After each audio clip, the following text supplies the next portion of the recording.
Oke, Assalamualaikum warahmatullahi wabarakatuh. Kembali lagi bertemu saya dengan Sentot Janinto dari DNIKS, Dewan Nasional Indonesia untuk Kesejahteraan Sosial. Hari ini, nah ini yang istimewa nih, kita bersama dengan Pak Warsito. Nama lengkapnya adalah Pak Warsito Elwain. Ya. Lahir di Klaten 10 April 1962.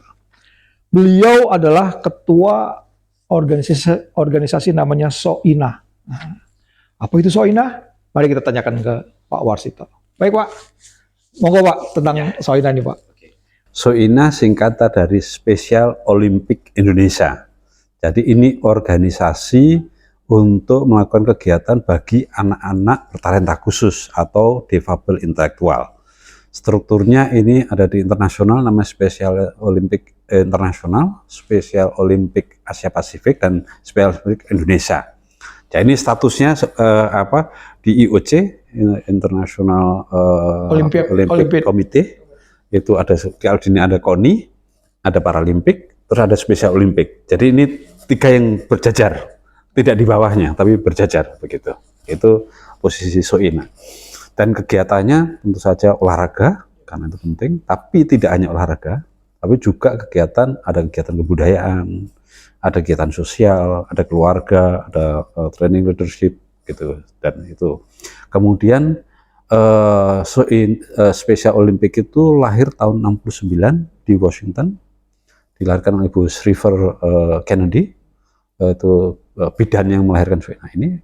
Indonesia menjadi anggota ke-79 tahun 1989. Nah, jadi sudah cukup lama. Dan sekarang saya sejak tahun 2019 menjadi ketua umum Special Olympic. Ya. Itu apa aja Pak? Maksudnya anggotanya yang Pak SOINA ini difabelnya itu apa Pak? Ya, kriterianya adalah IQ-nya di bawah 70. Oh. Jadi dan kemudian ada yang kesulitan berkomunikasi dalam masyarakat. Jadi ada yang IQ-nya ini tapi fisiknya nggak kelihatan, tetapi ketika bicara kesulitan, nggak bisa bicara, nggak bisa mengartikulasikan, nggak bisa berkomunikasi, kesulitan itu masuk difabel intelektual. Jadi intelektualitas kurang. Mungkin yang di pertandingan di SOINA di seluruh dunia sama Pak? Kriterianya apa? Difabel intelektual aja apa macam-macam? Makanya kalau difabel intelektual berarti ini untuk Special Olympic. Oh, oke. Kalau Paralimpik itu yang sebagian besar itu fisik. Fisik. Ya. Jadi tidak dengar, tidak lihat, tangannya satu, kakinya satu, dan lain sebagainya. Tetapi kalau intelektual itu intelektualitasnya kurang. Jadi bedanya situ. Nah, karena kalau orang difabel intelektual ini bisa ikut Paralimpik, tapi peluangnya kecil sekali. Jadi mungkin 1% atau begitu. Ada yang ikut Paralimpik, tapi kan nggak bisa. Oleh karena itu ada sendiri khusus untuk anak-anak Special Olympic, sehingga mereka punya kesempatan juga untuk menunjukkan prestasinya kepada dunia. Nah, sekarang kapan Pak agenda acara yang pertandingan besar akan diselenggarakan Pak? Ya, ini nanti pada tanggal 17 sampai 24 Juni 2023 di Berlin, acara namanya Special Olympic World Summer Game. Jadi ini seperti olimpiadenya anak-anak bertalenta khusus. Berapa puluh negara Pak? 178 negara nanti akan ikuti, 7.000 atlet dari seluruh dunia. Wah, itu gimana tuh Pak pendanaannya untuk berangkat ke sana? Ya, alhamdulillah, puji Tuhan, di Indonesia sekarang sejauh ini sudah banyak komitmen. Jadi dari Kementerian Pemuda dan Olahraga kemarin sudah memastikan seluruh tiket delegasi kita akan mengirim 42 orang itu tercover semua, dan kemudian bahkan persiapan pelatihan mereka menuju ke Berlin juga akan di-cover oleh APBN melalui Kemenpora. Tetapi juga kemarin karena itu tidak cukup, karena umpamanya seperti nanti untuk pembuatan visa itu teman-teman dan pendampingnya itu mesti ke Jakarta. Dan untuk itu semua saja itu kita butuh 200 juta umpamanya hanya gitu. Tapi itu nggak masuk itu. Nah, hal seperti ini atau untuk koordinasi untuk begitu tuh banyak sekali. Nah, kemarin kita menyelenggarakan gala dinner atau charity dinner yang kemudian dihadiri oleh Bapak Budi Karya, Menteri Perhubungan, Pak Teten, Pak Menpora tentu saja, terus sama Pak Azwar Anas, sama Pak Ganjar sebagai Dewan Pembinanya, Ketua Dewan Kehormatan Spesial Olimpik Indonesia, juga Pak Watimpres, ada dari Ketua Umum Kadin, ada dari Direktur Eksekutif Pak Triawan dari OJK dan lain sebagainya, pengusaha, anggota DPR RI semua. Dan lumayan antusiasme banyak. Saya pikir dukungan dia ini luar biasa, tapi lebih dari itu antusiasme untuk mendukung anak-anak bertalenta khusus luar biasa. Kami bahagia sekali ya, itu luar biasa. Nah, Pak, di Indonesia ini berapa banyak Pak negara provinsinya yang ada Sohina? Ya, yang sudah terakreditasi itu ada 31 provinsi. Kalau berdiri sudah 34 provinsi, kita belum masuk yang pemekaran ya. Tapi 34 yang lama sudah ada. Yang terakreditasi itu 31. Terakreditasi apa? Artinya dia ikut kalau dalam kongres itu punya suara, suara. Kalau ini untuk Olimpiade ini juga boleh ikut segala macam. Tapi yang paling penting sebetulnya dalam Sohina itu tugas berat kami adalah pertama merubah mindset publik tentang anak-anak difabel. Karena selama ini anak-anak difabel intelektualis ini atau anak bertalenta khusus itu statusnya jelek, Pak. Jadi dikatakan dia anak idiot, anak orang gila, korban kutukan Tuhan dan lain sebagainya. Dia jelek sekali. Oleh karena itu banyak orang tua malu, Pak. Kalau di kota besar enggak lah orang tua. Tapi yang di desa-desa itu malu. Kadang-kadang masih ada di pasong. Jadi karena malu, karena nggak tahu bagaimana menghandle ini. Karena teriak-teriak kan jadi orang gila terus kemudian dipasong. Nah, ini yang pertama kita pastikan bahwa mereka bukan anak cacat. Pertama itu, karena penting mereka adalah makhluk ciptaan Allah dengan kelebihan dan kekurangannya. Kekurangan kita semua, kita pengennya lahir dengan hidung mancung, kulitnya putih, lahirnya di Washington, Pak. Tapi telinganya kurang lah, kulitnya kurang lah, lahirnya di pucuk gunung lah, gitu-gitu. Nah, ini juga anak-anak itu punya kekurangan. Kekurangannya adalah intelektualitasnya. Itu kurang mereka. Tapi mereka punya kelebihan juga, Pak. Kelebihannya adalah hatinya besar. Jadi kecerdasan intelektualnya rendah, tapi kecerdasan kalbunya tinggi. Karena sejauh ini, saya belum pernah dengar anak ini menipu, Pak. Sejauh ini saya nggak tahu anak itu kalau ngomong punya hidden agenda tersembunyi. Nggak ada, jujur-jujur aja. Ngomong apa? Polos apa adanya. Terus mereka itu solidaritasnya tinggi, Pak. Jadi ada beberapa cerita, salah satu contoh yang agak ekstrim, lomba lari gitu, Pak. Lari semua, tiba-tiba ada yang satu jatuh. Apa yang terjadi? Semua balik, bantu yang jatuh, kemudian bergandengan tangan nyampe ke finish-nya bareng-bareng. Ya, artinya mereka nggak mau bersaing. Terus kemudian contoh yang lain, sepak bola. Sudah menggiring di depan gawang lawan, bolanya tidak dimasukin, Pak. Bawa masuk lagi. Setelah kita cek-cek, ternyata kenapa? Nggak enak, Pak, memasukkan gawang lawan itu. Temen soal itu semua. Jadi solidaritasnya tinggi, sensitif gitu, Pak, gitu. Nggak enak kalau gitu. Atau dapat medali emas 3 gitu.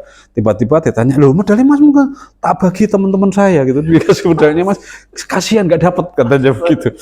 Jadi ini mereka sensitif, Pak. Mereka sensitif, mereka niat tinggi. Nah, dalam masyarakat kita yang semakin seperti ini, kita sebetulnya harus belajar dari mereka, Pak.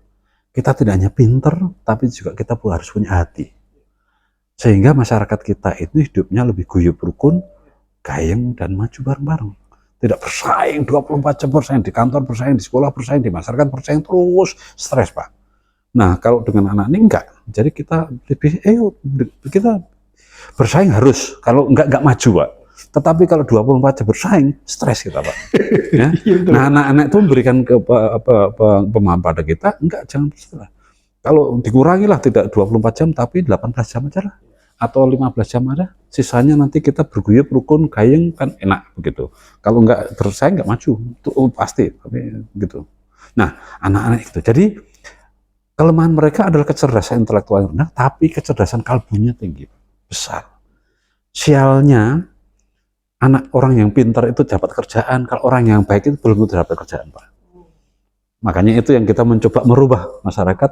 Orang baik itu juga mestinya punya peluang untuk dapat kerjaan yang layak, ya seperti ini. Jadi tidak hanya yang pintar saja, karena yang pintar korupsi kan banyak juga, Pak. Ya, yang pintar mengakali orang lain banyak juga, Pak. Ini yang kita mencoba untuk saya belajar dari anak-anak ini. Iyalah, dia harus ada ruang. Selama ini nggak punya ruang, Pak. Kalau anak-anak itu kecerdasan intelektualnya rendah, tapi dia dipaksa harus ngomong seperti orang biasa. Anak-anak biasa yang tertentu nggak bisa. Jadi yang harus dipush, yang harus dikembangkan adalah kecerdasan kalbunya, bukan kecerdasan intelektualnya. Sehingga mereka mempunyai pride, mempunyai kelebihan, mempunyai kelebihan, dan bisa jadikan profesi. Ya ini tugas berat Soina, Pak. Bagaimana merubah mindset ini. Karena kalau enggak mereka nggak punya peluang. Umpamanya kalau kriteria nari bagus, Pak, mesti tariannya tangannya luas, sinkron antara mata, kepala, kaki, tangan, sinkron gerakannya, punya energi gitu, itu baru indah. Nah kalau kriterianya indah itu, anak-anak itu nggak pernah bisa nari indah. Karena nggak mungkin sinkron, nggak mungkin itu, kan begini-begini ya, itu nggak mungkin. Nah oleh karena itu, kita dari perspektif mereka, kita mencoba membangun kriteria baru. Indahnya tarian itu kalau dia bergerak begitu, yang dia melihat itu dia ikut termotivasi, dia ikut senang, dia ikut merasa bangga, itu indah gitu. Jadi deskripsi indah tidak hanya yang luas itu ya tetap, tapi kita bangun deskripsi baru bahwa itu juga indah, sehingga anak-anak ini punya peluang untuk menari yang indah, karena dia ciptaan Tuhan juga. Ya, kita tidak tahu Tuhan punya rencana besar apa, makanya ya, tugas manusia adalah membuka ruang itu, tidak menutup. Nah sekarang itu soal menutup itu anak kelas 2, warga kelas 2, macam-macam ditutup terus. Nah tugas berat ini adalah membuka ruang seluas-luasnya agar anak-anak itu bisa mengembangkan diri secara maksimal, sehingga mereka bisa mandiri, Pak. Bisa mandiri, bisa menjalankan kehidupannya dengan baik, bisa punya profesi, bahkan bisa berkontribusi terhadap pembangunan untuk peningkatan kualitas hidup manusia. Minimal kualitas hidup yang hidup tanpa diskriminasi, Pak. Kan dari Allah. Jadi tugas itu tugas besar Soina. Melalui kegiatan olahraga, melalui kegiatan kebudayaan, melalui kegiatan keluarga, melalui kegiatan sosial. Gitu. Nah, berarti atlet-atlet yang besok dibawa ke Jerman ini dari berbagai daerah, Pak? Dari provinsi? Iya. Ya, bedanya begitu. Ini ada kita 25 atlet, tapi kita bagi 25 itu 3 yang partner, berarti normal, ya biasa, sehingga 22 atlet itu kita bagi 17 provinsi. Jadi 17 provinsi akan berangkat ke Berlin. Itu bedanya kita dengan prestasi, karena kita prestasi tetap penting, tetapi tidak hanya pertimbangannya. Sehingga ada yuk sama-sama keguyupan, kegotong royongan itu penting, Pak.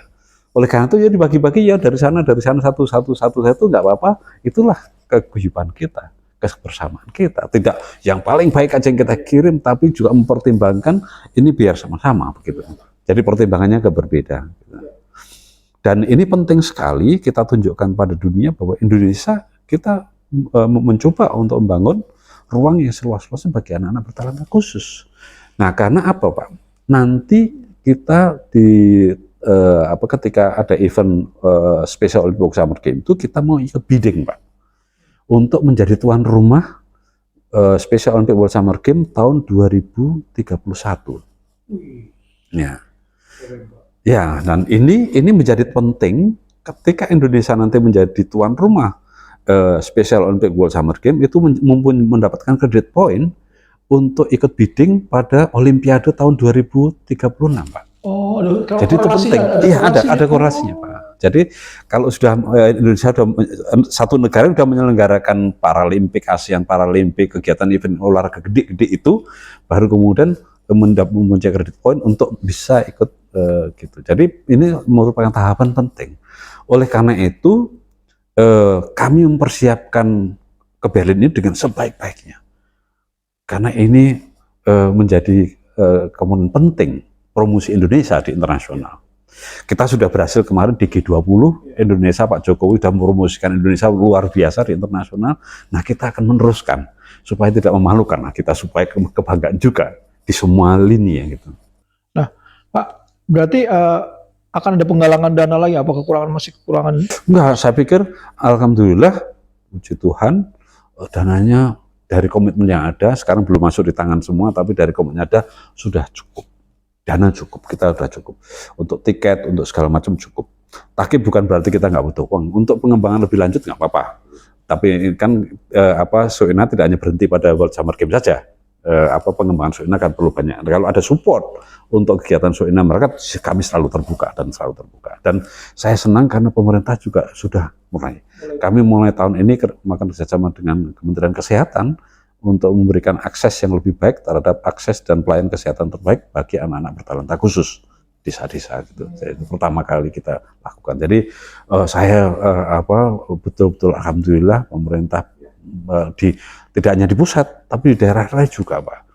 Dengan 17 provinsi mengirimkan ini, semua provinsi ikut tergerak untuk minimal membiayai latihan lokalnya, nanti ada yang ikut mendampingi sampai ke Berlin, macam-macam. Wih, jadi mereka provinsi juga merasa ini ya Pak ya, merasa memiliki ya. Walaupun satu, tapi tetap aja penting akan menjadi wakil provinsi itu di forum internasional, di event internasional, Pak. Ya. Berarti kesadarannya luar biasa Pak. Jadi maksudnya ikut memiliki juga tuh Pak ya. Saya dengar-dengar kemarin ada pameran lelang lukisan, sampai sepedanya Pak Ganjar itu dilelang Pak ya.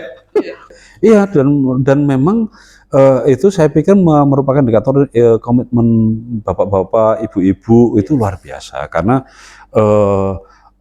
bukan ininya tapi dinilai tinggi. Jadi sampai sepedanya Pak Ganjar semua di media sudah tahu kalau sampai dinilai 1,1 miliar.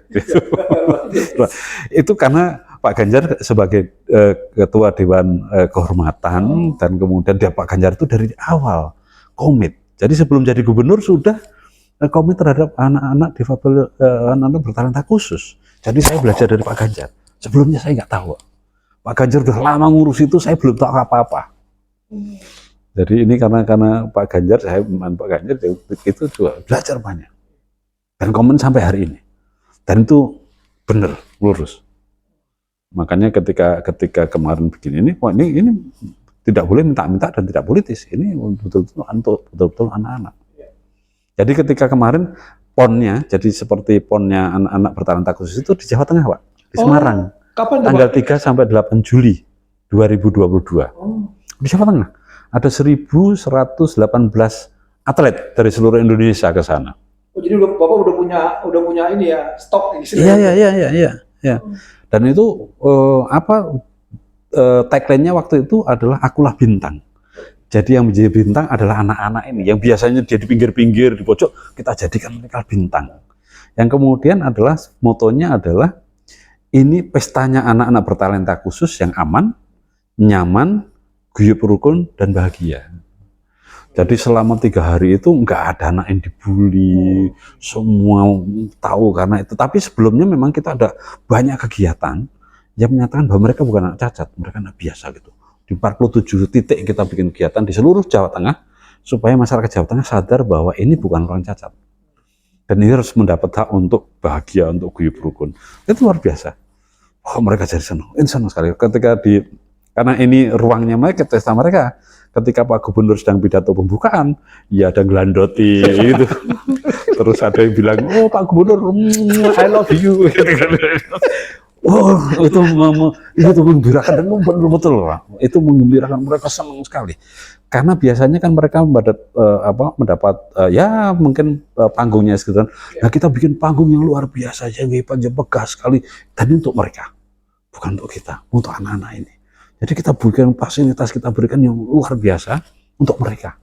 Dan ini mereka merasa, ya ini untuk saya. Dan itu mereka bangga. Luar biasa, Pak. Iya. Luar biasa. Nah, sekarang Pak kalau di bulan Juni-Juli di Munich ya? Di Berlin. Di Berlin, Pak. Di Berlin itu targetnya berapa medali itu, Pak?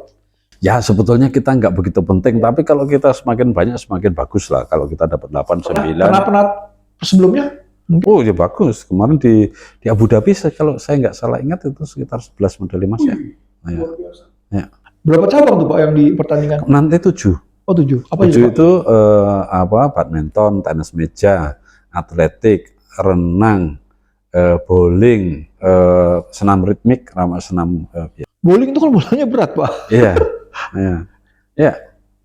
Nah, nanti atletnya di bowling itu kayaknya atletnya nanti dari Kalimantan Timur. Oh, jagoannya di sana. Jagoannya dari Jadi sana. Pak Warsito udah mengelompokkan ya dari ini provinsi ini jagonya apa Nah, gitu. saya nggak tahu, tapi ada tim khusus, tim khusus yang dari awal sejak Pesonas namanya di ponnya itu udah diamati. Ini siapa saja. Jadi satu tim itu ada 10 orang dari ahli-ahli olahraga gitu yang mengamati itu. Jadi saya ikut oke, seneng aja, tapi sebetulnya ini ada banyak tim yang bekerja, hanya banyak volunteer, Pak. Betul-betul saya bangga sekali bahwa ternyata tidak sejelek kita bayangkan. Banyak yang masih punya hati di kita, Pak. Ya, karena itu luar biasa. Makanya itu saya tidak menduga. Kadang-kadang masih ternyata, cuman kadang-kadang nggak tahu aja. Begitu tahu mereka banyak terbuka ternyata. Kan nggak tahu aja. Tetapi dengan begini, jadi bebannya orang tua jadi berkurang. Karena orang tua tidak mau lagi mengatakan anak saya ya bertalenta khusus, tidak difabel, tapi bertalenta khusus. Jadi dia bukan beban, tapi dia merupakan harapan karena punya talenta. Anak saya bintang malah dibilang gitu. Iya, Saya bintang. ya bintang, dia bintang. Nah, karena gini, Pak, biasanya kita kalau taruhlah di bidang kuliner gitu loh. Kalau anak-anak itu kita kasih ruang seluas-luasnya, mungkin mereka akan menemukan satu kuliner yang kita nggak kebayang. Umpamanya tiwul rasa stroberi atau gitu. Mungkin kita nggak tahu kan. Siapa tahu kan gitu kan. Kan mereka punya selera yang berbeda gitu. Jadi itu ya kita buka aja. Siapa tahu nanti kan lahir karya lukisannya bagus-bagus, Pak. Lukisan tuh ada satu namanya kalis itu. Kalau itu mata burung atau mata ikan itu persis seperti itu. Wes matanya aja. Yang lain kayak gitu, tapi mata itu persis seperti mata itu. Jadi itu memang spesialnya anak-anak ini, mereka detail dengan satu fokus. Jadi umpamanya anak itu dia seneng musik, satu musik dia menguasai semua. Yang lain dia nggak tahu. Atau apal nomor telepon, dia nomor telepon berapapun dia apal. Tapi yang lain dia nggak tahu gitu. Jadi ada kekhususan yang memang sampai detail sekali, tapi yang lain kurang. Nah, kita biasanya multitasking. Ini bisa itu. Tapi anak-anak itu satu tapi detail sekali. Yang lain kurang gitu loh. Tapi satu betul-betul itu luar biasa. Nah, ini yang belum tereksplor, belum terekspos. Karena biasanya tetap aja kita cara mendukung mereka pakai multitasking juga. Padahal anak-anak itu punya spesialisasi, jadi harus dorong gitu. Sehingga nanti akan muncul itu yang kalau kita sudah nggak bisa. Umpamanya ada ya satu cerita yang ngerti bahasa Inggris, begitu dia ngomong orang bahasa apa, dia dengarkan sebentar, dia langsung bisa nirukan. Bahasa apapun dia bisa langsung nirukan cepat. Tapi ya itu aja, hasilnya itu nggak tahu. Jadi ada spesifik yang satu yang memang detail. Itu dikembangkan luar biasa tuh, Pak. Iya, nah makanya itu, oleh karena itu kita mencoba nyari model-model, nyari instrumen, nyari metodologi, nyari pendekatan, nyari strategi agar anak-anak itu bisa mengembangkan diri secara maksimal di potensinya masing-masing. Makanya kami panggil anak bertalenta khusus. Talentanya harus harus dikembangkan, dikasih ruang itu. Baik, Pak. Wah, luar biasa nih. Cerita tentang Soina kalau bisa 2 hari 2 malam nih, Pak ya. Luar biasa. Perjalanan dan perjuangannya sangat luar biasa juga, Pak. Nah, ini Pak, mungkin yang terakhir nih, Pak. Yeah. Nah, kira-kira apa nih, Pak? Ada pesan-pesan atau apa kira-kira buat? Ya, saya pikir yang pertama, semua makhluk hidup adalah ciptaan Allah. Allah pasti punya rencana besar. Tugas kita adalah membuka ruang seluas-luasnya dan tidak memperlakukan beda. Semua orang itu sama, apapun bentuknya, apapun cirinya, apakah kriteria kita apa bodoh atau enggak ada yang bodoh, karena pasti itu Tuhan punya rencana besar yang cuman kita belum tahu aja. Tugas kita adalah membuka ruang seluas-luasnya agar mereka semua bisa mengembangkan diri secara maksimal dan bisa hidup damai dan maju bersama. Terima kasih. Luar biasa. Sukses buat Soina, Pak, untuk di Jermannya nanti, Pak. Mudah-mudahan banyak yang lebih peduli lagi. Terima kasih. Supaya menjadi atlet-atlet yang hebat. Terima kasih. Baik, kita cukupkan sekali, Pak ya. Mungkin di lain waktu nanti kita dengar ceritanya di Jerman nanti Pak ya, bulan-bulan Juli, bulan Agustus lagi. Baik, demikian bincang kita dengan Ketua Umum Soina, Bapak Warsito. Akhir kata saya ucapkan Assalamualaikum warahmatullahi wabarakatuh. Waalaikumsalam warahmatullahi wabarakatuh.